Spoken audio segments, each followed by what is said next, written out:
প্রতি বর্ষায় নদী ভাঙনে বদলে যাচ্ছে পিরোজপুরের নদী তীরবর্তী এলাকার চিত্র। কচা, বলেশ্বর, সন্ধ্যা ও কালীগঙ্গা নদীর তীব্র ভাঙনে বিলীন হচ্ছে বসতভিটা, আবাদি জমি, সড়কসহ বিভিন্ন স্থাপনা। নিরাপদ আশ্রয়ের খোঁজে ভিটেমাটি ছেড়ে অন্যত্র চলে যেতে বাধ্য হচ্ছেন অনেক পরিবার। ভাঙন রোধে স্থায়ী ও কার্যকর ব্যবস্থা নেওয়ার দাবি জানিয়েছেন ক্ষতিগ্রস্তরা।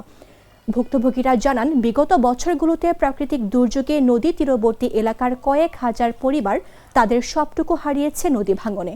অধিকাংশ এলাকায় বেড়িবাঁধ না থাকা ও ভাঙা থাকার কারণে হুমকির মুখে রয়েছে এসব এলাকার বাসিন্দারা। দ্রুত টেকসই বেড়িবাঁধ ও সাইক্লোন সেন্টার নির্মাণের দাবি জানিয়েছেন নদীর তীরবর্তী এলাকার বাসিন্দারা। পিরোজপুর পানি উন্নয়ন বিভাগের উপবিভাগীয় প্রকৌশলী আবু জাফর মোহাম্মদ রাশেদ খান বলেন, পিরোজপুর জেলায় 6টি পোল্ডারে 333 কিলোমিটার এলাকা জুড়ে বেড়িবাঁধ রয়েছে। কিছু স্থানে অরক্ষিত অবস্থায় আছে। এছাড়াও কোনো স্থানে ভাঙন দৃশ্যমান হলে জরুরি ভিত্তিতে তা বাস্তবায়ন করা হবে।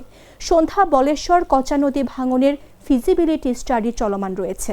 এই ফিজিবিলিটি স্টাডির কাজ সম্পন্ন হলে বোঝা যাবে কোন কোন স্থানে ভাঙন বেশি রয়েছে এবং সেখানে ভাঙন রোধে কাজ করা হবে। বেড়িবাঁধ না দিলে আমাদের বন্যায় বাড়িঘর সব তলাইয়ে যায়। পানি হইলে পানির স্রোতে আমাদের নদীর পানি পুরা বাড়ির ভিতরে ঢুকে যায়। আমাদের কষ্ট হইতেছে, আমাদের পরিবার পর্যন্ত কষ্ট হইতেছে নদী ভাঙার কারণে। এমন পরিমাণ পানি উঠে যায়, মানুষের ঘর দুয়ার তলাই যায়, এমন সময় হয়। আবার মাঝে মাঝে পানি ওঠে আবার নামিয়ে যায়।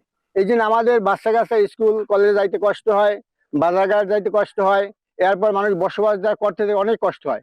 যে আমাদের খুব কষ্ট হইতে আছে। আমরা যে এই বন্যা ছাড়লে যে আমরা যাবো ওইরকম কোনো আমাদের জায়গা নাই। সাইক্লোন সেন্টার অনেক দূরে, কারণ যত লোক ওই জায়গায় ওই সাইক্লোন সেন্টার ধরেন আমাদের পাড়ায় অনেক লোক আছি, আমরা মানে খুব দুরবস্থায়।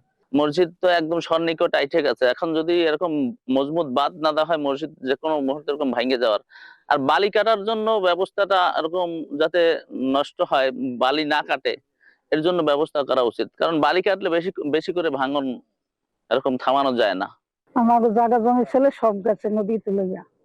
এখন আমাদের যদি সরকার একটু জায়গা টাগা বান্ডিয়ে টান্ডিয়ে দিতে পারে, নদীর পার ব্লক করিয়ে দিতে পারে, তাহলে আমরা একটু ভালো থাকতে পারি। ফেরিবাদের মধ্যে আমরা যদি ফেরিঘাট এবং চরখালি ফেরিঘাটের এই জায়গায় আমাদের প্রায় 3 কিলোমিটার যদি আমরা টেকসই বেড়িবাঁধ করতে পারি, মোটামুটি ভাবে আমাদের পিরোজপুরের মোস্ট ভালনারেবল পার্টে আমরা কাজ করতে পারবো। গুড লাক পেনের সফট অয়েল বেসড ইঙ্ক দেয় নিখুঁত লেখার আত্মবিশ্বাস। Good luck pen, make your lakh.